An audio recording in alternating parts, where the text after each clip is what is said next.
I was thinking to myself, like, what is the good news? So we're here today in the Acts of the Apostles that Paul and Barnabas are going around and they continue to proclaim the good news.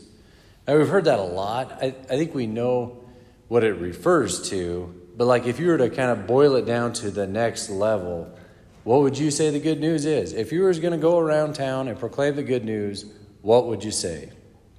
It's an interesting thought. Maybe you know it. I don't know if there's a right answer, but it's worthy for reflection, at least in my mind.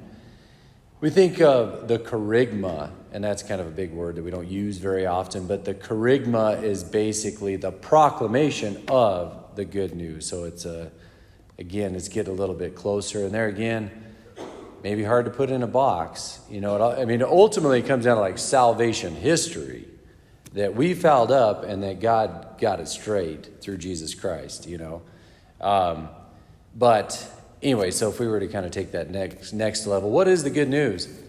I don't know. I was just kind of thinking like, maybe a backdoor swing at it, what might be like, God has come to reorder the world and to reorder the world around love, which it was meant to revolve around in the beginning, and he did that through the incarnation of Jesus Christ, right? So when Jesus lands, the world starts to make a shift because God has become incarnate and now love is landed, okay?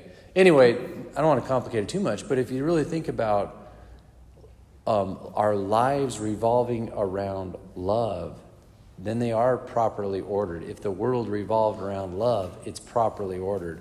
God is love. When we revolve around God, things aren't chaotic. They work.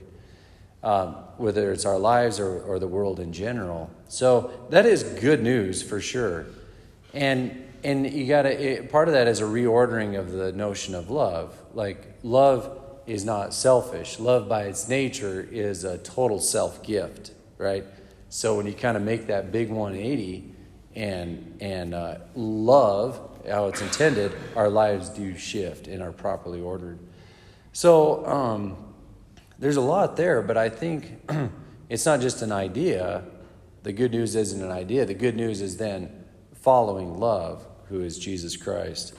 So, when our hearts align with His and we follow love, then we find that peaceful ordering to our world, to our lives, and then through that, the world is properly ordered.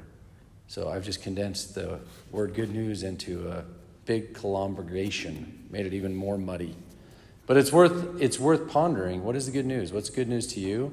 And then if you were to synthesize it to someone, what would that look like?